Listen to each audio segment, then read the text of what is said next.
बंडखोरी करायला भाग पाडला गेला, तुम्हाला त्याबद्दल काय वाटतं? कुठल्या राजकीय पक्षाची बंडखोरी करणं हा खूप दुय्यम विषय आहे। उलट पक्षी अशा परिस्थितीमध्ये, अराजकतेच्या परिस्थितीमध्ये सर्वजण एकवटून कुठला तरी निर्णय घेतात, हे लोकशाहीच्या हिशोबाने शुभ संकेत मानला गेले पाहिजे आणि आमची उमेदवारी त्याचा परिपाक आहे।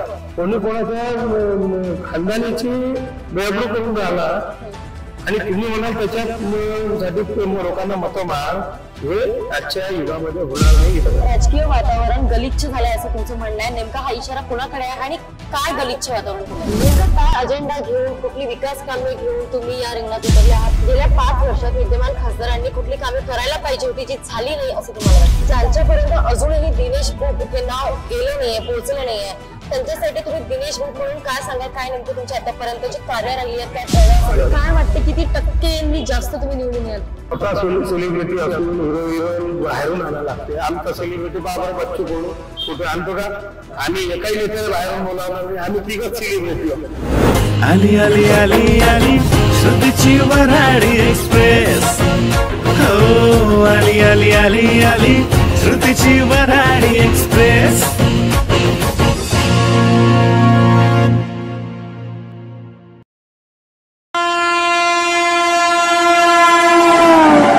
नमस्कार मंडळी, मी तुमची लाडकी विदर्भाची श्रुतिका गावंडे आणि आपल्यासोबत आहे जे शिवसेनेचे उमेदवार होते, शिवसेनेचे कार्यकर्ते होते, पण तिकीट न मिळाल्यामुळे त्यांना बंडखोरी करून प्रहार पक्षात प्रवेश घेऊन शेवटी तिकीट मिळून उभे राहिले आहेत या लोकसभा 2024 साठी।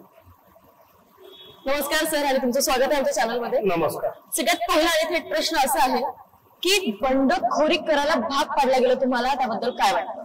आपलं म्हणणं जे आहे ते अर्धसत्य आहे। पहिले तर बंडखोरी केली आणि तिकीट न मिळाल्यामुळे बंडखोरी केली असा जो विषय आहे, असं त्याला निमित्त नाही आहे। अमरावती जिल्ह्यामध्ये सध्या राजकीय परिस्थिती अशी भीषण झाली आहे की ज्यावेळेस भारतीय जनता पक्षाचा आणि काँग्रेसचे दोन्ही उमेदवार जाहीर झाले तेव्हा एक अदृश्य भीतीचं वातावरण जिल्ह्यामध्ये राजकीय सामाजिक वर्तुळामध्ये तयार झालं। अमरावती हा प्रगल्भ लोकांचा, प्रगल्भ मानसिकतेच्या लोकांचा जिल्हा आहे। याची जुना इतिहास जर पाहिला तर दाजीसाहेब पटवर्धन, प्रभाकरराव वैद्य, अब्बादास पंत वैद्य, नंतरच्या काळामध्ये बीटी देशमुख साहेब, त्याच्या अगोदरच्या काळामध्ये भाऊसाहेब पंजाबराव देशमुख, राष्ट्रसंत तुकडोजी महाराज, गाडगे महाराज, प्रतिभाताई पाटील, अशा लोकांचा हा जिल्हा आहे। आणि या जिल्ह्यामध्ये गेल्या 5-7 वर्षामध्ये, 10 वर्षामध्ये जो काही विभत्सपणा आला, राजकीय क्षेत्र गढूळ झालं, लोकांच्या डोक्यावर आठ्या येऊ लागल्या, सतत तणावाचं वातावरण राजकीय सामाजिक क्षेत्रामध्ये दिसलं आणि जनसामान्यांनी ते अनुभवलं। या परिस्थितीमध्ये आताही आपल्या पुढे हेच वाढलेलं राहील का? हा जो लोकांमध्ये चिंतातूरता निर्माण झाली होती, त्याच्यामध्ये जिल्ह्यातील सबंध पक्षाचे, सर्व पक्षाचे, एकही पक्ष त्याच्यामध्ये सुटलेला नाहीये। सर्व सामाजिक स्तरावरून वकील, डॉक्टर, इंजिनियर, अध्यापक, पत्रकार इथपासून तर चांगले लेखक, विचारवंत यामध्ये सहभागी झाले आणि त्यांच्या 1 महिन्याच्या कालावधीनंतर जो त्याचा रिझल्ट आला तो म्हणजे प्रहार पक्षाची निवड एकमताने केली। दिनेश बुक हे प्रहारवर लढती हे सुद्धा एकमताने ठरलं। त्यामध्ये शिवसेनेचेही बहुतांश लोक आहेत, भारतीय जनता पक्षाची अनेक लोक आहेत की याच्याशिवाय दुसरा तोडगा नाही आणि त्याच्या व्यतिरिक्त 30 ते 40 हजार लोकांच्या राजकीय क्षेत्रात काम करणाऱ्या, सहकार क्षेत्रात काम करणाऱ्या कार्यकर्त्यांचं मत विचारात घेऊन, सामान्य जनतेचं मत विचारात घेऊन प्रहार पक्षावर दिनेश बुक लढतील असं निश्चित झालेलं आहे। याच्यामध्ये कुठल्या राजकीय पक्षाची बंडखोरी करणं हा खूप दुय्यम विषय आहे। उलट पक्षी अशा परिस्थितीमध्ये, अराजकतेच्या परिस्थितीमध्ये सर्वजण एकवटून कुठला तरी निर्णय घेतात, हे लोकशाहीच्या हिशोबाने शुभ संकेत मानला गेले पाहिजे आणि आमची उमेदवारी त्याचा परिपाक आहे। महायुती असल्यामुळे वरच्या नेत्यांनी आदेश दिले आहेत की तुम्ही काँग्रेसला पाठिंबा द्या, महाआघाडी असल्यामुळे, तर तुम्हाला तरीही विश्वास आहे की ते तुमच्या साईडने आहे? लक्षात घ्या, हा विषय कसा त्याच पद्धतीने क्रिएट करण्यात आलेला आहे। हे होणार आहे असं नाही, हे घडल्यानंतर हे घडलेलं आहे। आमची उमेदवारी हे लोकांनी ठरवून केलेली उमेदवारी. त्याच्यामुळे जे होईल ते हळूहळू तुमच्या समोर येईल. आणि कुठल्याशी बंडखोरीचा विषय नाही, कुठल्या पक्षाच्या आदेशाचं उल्लंघन करणं, अवहेलना करणं हाही विषय नाही आहे. असे विचित्र निर्णय घेतल्यानंतर त्याचा निकाल अशाच पद्धतीने होईल की लोकांना, राजकीय कार्यकर्त्यांना एकवटून काम करावं लागेल. पक्षभेद विसरून नेते काही निर्णय घेतील आणि कार्यकर्त्यांनी निमूटपणे सहन करावा. कोणी कोणाच्या खानदानीची बेअबरू करून राहिला आणि तुम्ही म्हणाल त्याच्यासाठी लोकांना मतं माग, हे आजच्या युगामध्ये होणार नाही. इतक्या फास्ट राजकीय निर्णय चेंजेस होऊन राहिले आहे. कोण कधी टोकाचा निर्णय घेऊन कोण कुठल्या पक्षात येईल याचा काही अंदाज नाही आहे. त्याला वेगवेगळी कारणं आहे. परंतु राजकीय क्षेत्रातील कार्यकर्त्यांनी चांगला निर्णय घेतला, त्याचं सगळ्यांनी स्वागत केलं पाहिजे. राजकीय वातावरण गलिच्छ झालंय असं तुमचं म्हणणं आहे. नेमका हा इशारा कुणाकडे आहे आणि काय गलिच्छ वातावरण केलं? नाही, प्रत्येक गोष्ट आमच्या तोंडून ऐकून घेण्यापेक्षा आपण पत्रकारितेच्या क्षेत्रात आहात, हे कोणाला न सांगता कळणारी गोष्ट आहे की राजकीय क्षेत्रामध्ये गलिच्छपणा कोणी आहे. स्ट्रॉंग उमेदवार तुम्ही कोणाला पाहता तुमच्या समोर? नाही, आम्ही सेवेच्या माध्यमातून काम करणारे कार्यकर्ते आहोत. सेवा हा आमचा धर्म आहे. आमचे प्रहार पक्षाचे अध्यक्ष, आमचे परम मित्र बच्चू कडू यांचाही सगळ्यात प्राधान्य सेवेला असतो. सेवेची केल्यानंतर त्याच्या मोबदल्यामध्ये मतं प्राप्त करणं हा आमचा स्वभाव नाही. उलट सेवा करत राहणं आणि त्याच्यातून आनंद घेणं हा स्वभाव आहे. म्हणून आम्ही कधीही आमच्या विचार करण्याची जी दिशा आहे त्या दिशेच्या तुलनेमध्ये जातीपातीच्या राजकारणाच्या हिशोबाने उमेदवारी देणे किंवा हिंदू मुस्लिम करून उमेदवारी आणि मतं बळकावणे हे आमच्या कधी लेखी नाही. भविष्यामध्ये अशी पाळी जर येणार असेल तर आम्ही आमच्या सामाजिक क्षेत्रात खुश आहोत, राजकीय क्षेत्र सोडून देऊ. बच्चू कडू यांच्यामुळे म्हणा किंवा त्यांनी सांगितल्याप्रमाणे राजकुमार पटेल यांच्या नेतृत्वात तुम्ही रिंगणात उतरले आहे. किती टक्के विश्वास तुमचा या दोघांवरती आहे की जनतेचं पाठबळ तुम्हाला मिळेल? मॅडम, मी पहिलेच सांगितलं तुम्हाला की जनतेच्या द्वारे 40,000 लोकांशी जेव्हा थल्ला मसलत केली विविध पक्षाच्या कार्यकर्त्यांनी, तुम्ही तुमच्या सर्कलमध्ये 100 लोकांना विचारा, 100 लोकांना विचारा, तुमच्या वकील संघाच्या लोकांना विचारा, तुमच्या वैद्यकीय क्षेत्रातील लोकांना विचारा, तुमच्या पेशंटना विचारा, त्यांचे काय ओपिनियन येते. हे ओपिनियन जेव्हा आम्हाला 90%, 95% आमच्या बाजूने मिळाला त्यावेळेस उमेदवारी टाकली नाही, विचारपूर्वक टाकलेली उमेदवारी आहे. त्याच्यामुळे विश्वासाचा विश्वास नाही, हा लोकांचाच लढा झालेला आहे. जन आंदोलन नाव दिलं आहे आम्ही याला. बच्चूभाऊ आणि राणा वारंवार एकमेकांवर ताशेरे ओढतात. त्यातल्या त्यात आता राणांनी म्हटलंय की घरात घुसून मारू जर जास्त काही बोलले तर. त्याच्यावर तुमचं काय मत आहे? कसं आहे माहिती आहे का, ज्यांचे जसे संस्कार त्या हिशोबानं तो माणूस वागत असतो. बच्चूभाऊ एक सेवाभावी कार्यकर्ते आहे आणि एक भगतसिंग सारखा आदर्श घेऊन चालणारे लोक आहोत. निश्चितपणे आम्ही बालमित्र आहोत. आमच्या स्वभावामध्ये काही ना काही समानता असेल म्हणून आम्ही आहोत. असं काही घडलं तर त्या दिवशी पाहिलं. नेमका काय अजेंडा घेऊन, कुठली विकास कामे घेऊन तुम्ही या रिंगणात उतरले आहात आणि तुम्हाला ते पुढील 5 वर्षात करायचे? आम्ही सगळ्यात पहिले राजकीय क्षेत्राचं शुद्धीकरण, राजकीय क्षेत्रामध्ये जनसामान्यापर्यंत सुद्धा हा संदेश देणं गरजेचं आहे की लोकप्रतिनिधींचे मूळ कर्तव्य काय आहे. लोकप्रतिनिधी म्हणजे आधुनिक काळातला राजा आहे. लोकांचा जरी तो प्रतिनिधी असला तरी त्याला सत्तेचे इतके अधिकार दिले आहे की ते राज्यपद आहे असं समजू शकतो. वास्तविक लोकप्रतिनिधी यांनी जनतेच्या हिताकरता ध्येयधोरणं राबवली पाहिजे. जनतेला एका नजरेने बगर पक्षपाताच्या त्यांच्याकडे न्याय केला पाहिजे. राज्यकर्त्याचं कर्तव्य असून लोकप्रतिनिधीचं कर्तव्य म्हणून त्यांची त्या निष्पक्षपातीपणे सेवा सुद्धा केल्या गेली पाहिजे. तुमचा हाच अजेंडा राहील की तुम्ही पक्षपाती लोकसेवक पाहिले आहे, लोकप्रतिनिधी पाहिले आहे, निष्पक्षपातीपणे काम करणारे ज्यावेळेस लोकप्रतिनिधी पाहाल आमची आजवरची कारकीर्द जी आहे हा निष्पक्षपातीपणे काम करण्याचा आहे. 2 समुदायांना एकत्रित गुन्ह्या गोविंदाने नांदू देण्याचा आमचा अजेंडा. गेल्या 5 वर्षात विद्यमान खासदारांनी कुठली कामे करायला पाहिजे होती जी झाली नाही असं तुम्हाला वाटतं? याबद्दल मी याच्यासाठी बोलू इच्छित नाही की त्याच्याबद्दल बोलण्यासारखं काहीच नाही आहे. हे सगळं समाजासमोर, लोकांसमोर सगळं आहे. म्हणून सांगून तुम्हाला पहिले सांगितलं दहशतीचं वातावरण झालं होतं 1.25 महिने अमरावतीमध्ये. 2 कॅन्डिडेट जवळपास निश्चित झाले होते. तिकिटाची जाहीर होणं बाकी होतं. त्याच्यामध्ये एवढं विदारक चित्र की कोर्टाचा निकाल जाहीर झाल्यासारखा असताना सुद्धा एखाद्या पक्षाची उमेदवारी आणणं म्हणजे हा गंमत नाहीये. आम्ही प्रभुदास मोहकार नावाचा एक आमच्या इथं बूट पॉलिश करणारा माणूस आहे. त्याचा एक किस्सा असा की त्यांनी एका पत्रावर, बूट पॉलिश करणाऱ्या व्यक्तीने एका पत्रावर डिस्ट्रिक्ट कोर्टाचा जो जज आहे त्याला टर्मिनेट करण्यापर्यंतची कारवाई लोकशाहीने आणि न्यायव्यवस्थेची पाहिली आहे. या व्यवस्थेमध्ये असे भीषण चित्र म्हणजे आपण अराजकतेकडे चाललो आहे, एक सोपं काम नाही आहे. याच्या अशा प्रकरणामुळे भीतीचं वातावरण निर्माण झालेलं आहे.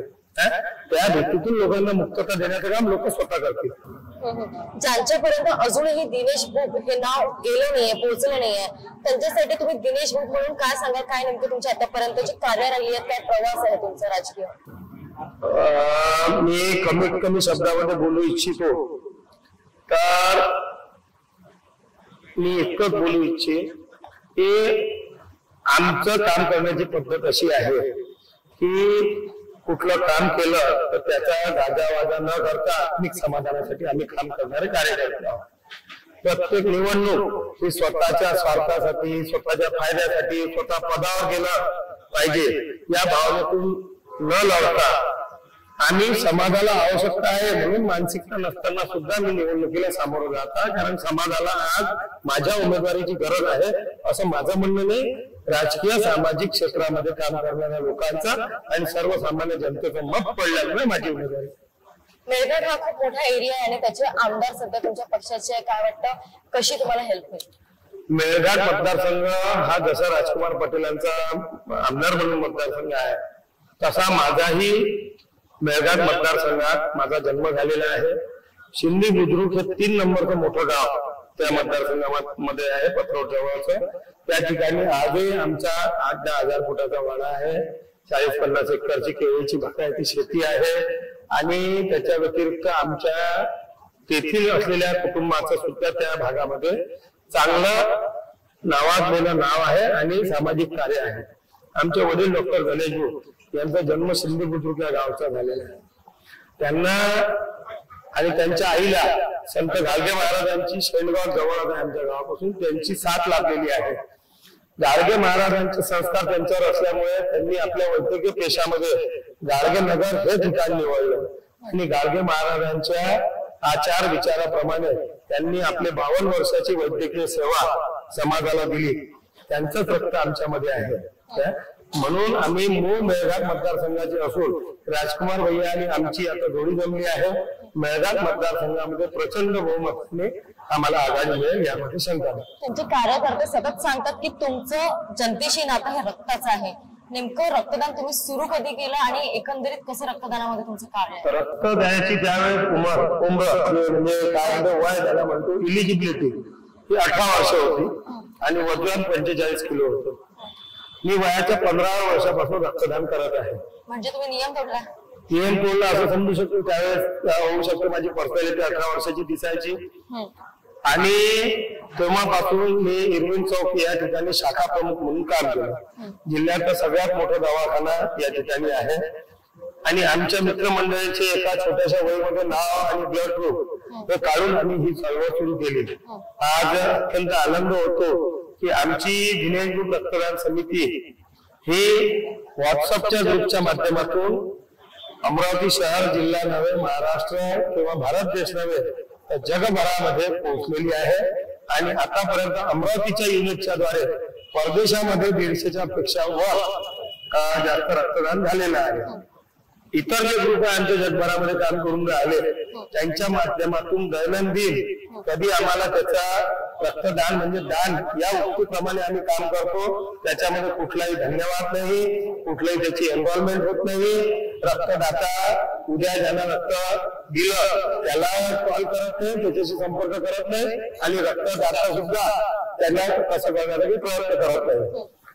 एकमेकाचं लोक म्हणजे या जगामध्ये माणसाने माणसाप्रती काय काम केलं पाहिजे त्या उक्तीप्रमाणे आज मी रक्तदानाची चळवळ जर वाढवली, उद्या मला रक्ताची आवश्यकता पडली तर माझ्याजवळ डोनर तयार राहील. कारण समाजामध्ये मी चांगले विचार पेरले आहे. त्याप्रमाणे आमचे असंख्य रक्तदाते आज काम करत आहे. महेंद्र मुखळा यांचं हे आमचे आदर्श आहे रक्तदानाच्या चळवळीतील. त्यांच्यापासून प्रेरणा घेऊन आम्ही ही मुवमेंट इथपर्यंत आणलेली.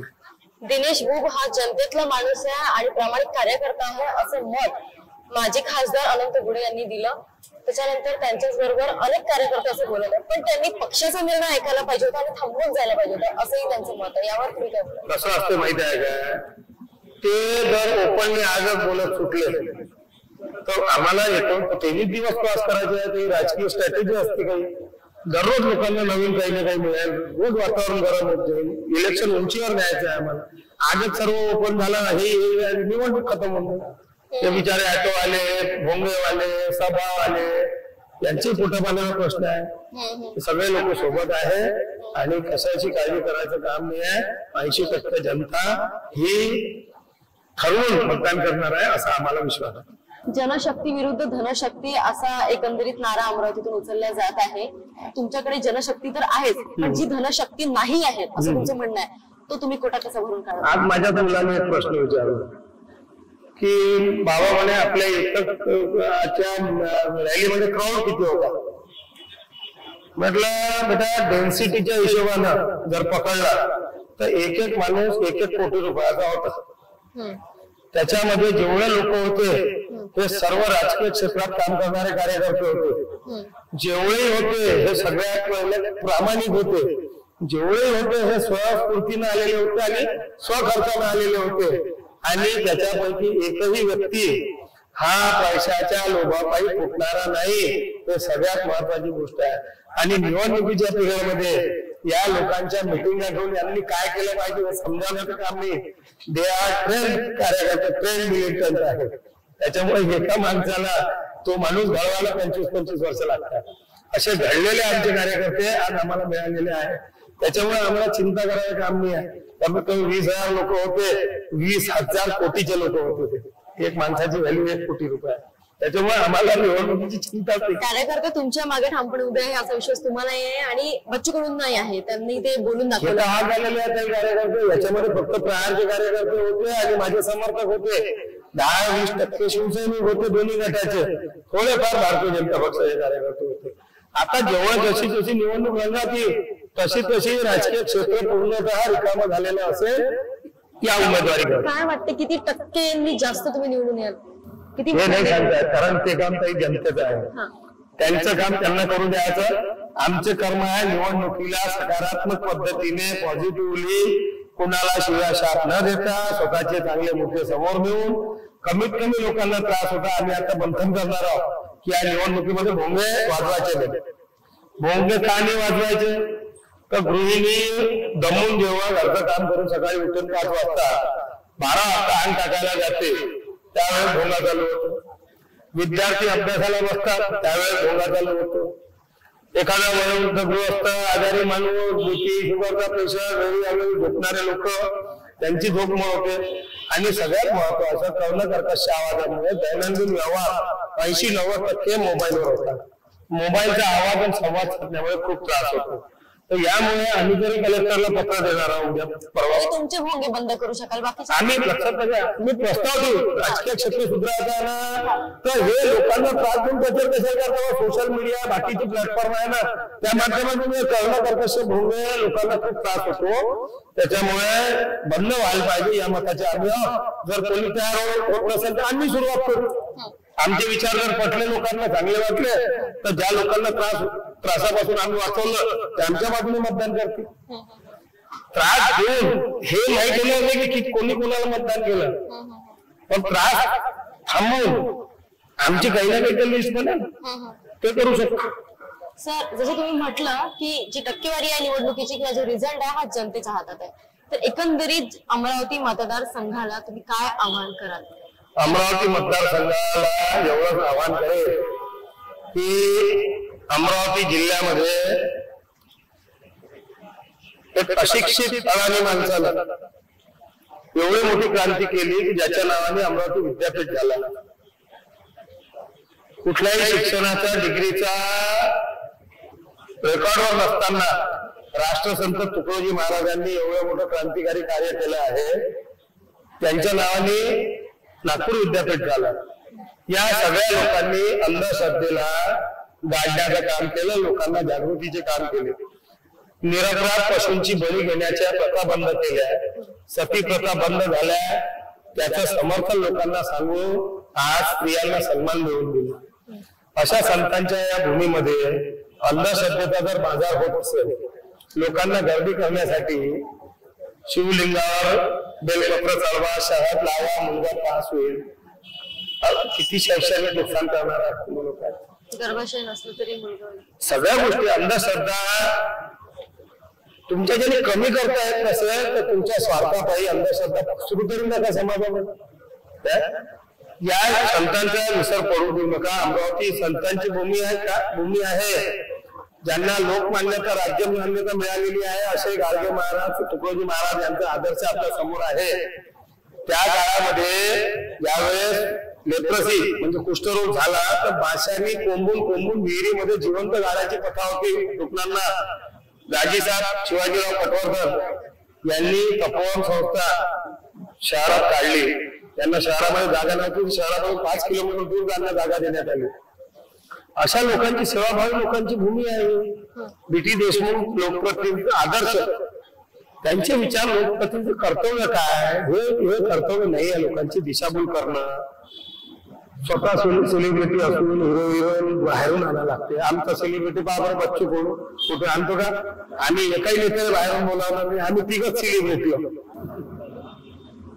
तुमचं काय मला सांगा, मी तर एकटं बोलत पुऱ्या गावात फिरतो. शिवसेनेचा 35 वर्षापासून ऑफिस बेअरर पदाधिकारी आहोत.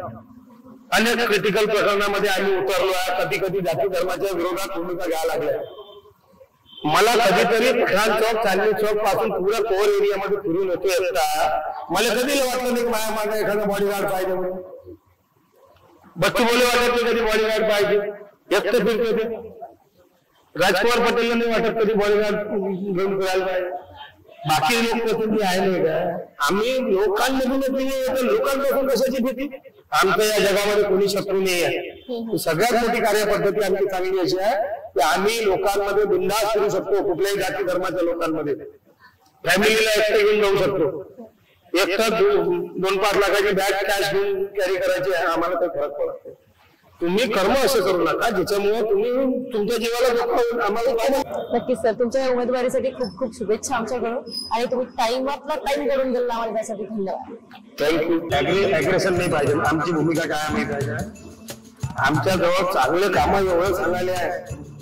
कोणाचं वाईट बोलायचं काम नाही. तुम्ही प्रश्न विचारला मग आम्ही तर नाव घेतलं ते पाहिजे, घ्यायला पाहिजे, बिलकुल नाही घ्यायला पाहिजे. आपलं कोण राहिलं घरात नाही. लोक एवढं आहे काल म्हणजे नाव खाणार नाही म्हणलं पाहिजे लोकांच्या. आपण पाहिलं सांगायचं, लोकच सांगून राहिले.